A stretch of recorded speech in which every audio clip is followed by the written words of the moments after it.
जर तुम्ही रिनीट 2026 ची एक्झाम दिली असेल आणि तुम्ही महाराष्ट्र स्टेटमध्ये स्टेट कोट्यामधून गव्हर्नमेंट मेडिकल कॉलेज जालन्यामध्ये एमबीबीएस कोर्सला ऍडमिशन करायचा विचार करतात, तर आज आपण चर्चा करणार आहोत किती ऑल इंडिया रँक तुम्हाला तुमच्या कॅटेगरीमधून या कॉलेजमध्ये 100% सीट अलॉटमेंट होणार आहे। सगळ्यात महत्त्वाचं, मी लास्ट इयरचा नीट स्कोर तुमच्याबरोबर शेअर करणार आहे।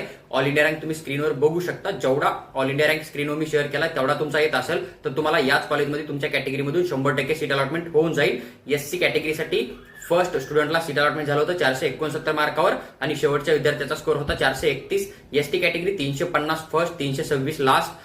फीचे category 484 first, 479 last. NTB category 459 first विद्यार्थी आणि 456 स्कोरवर लास्ट विद्यार्थी होता। एनटीसी कॅटेगरीमधून 505 मार्कावर फर्स्ट विद्यार्थी आणि 505 मार्कावर जो आहे तो लास्ट विद्यार्थी होता। एनटीडी कॅटेगरीमधून 510 मार्कावर फर्स्ट विद्यार्थी आणि 510 मार्कावर लास्ट विद्यार्थी होता। एनटीडीच्या नंतर ओबीसी कॅटेगरीमधून 511 मार्कावर फर्स्ट विद्यार्थी, 507 मार्कावर लास्ट विद्यार्थी होता।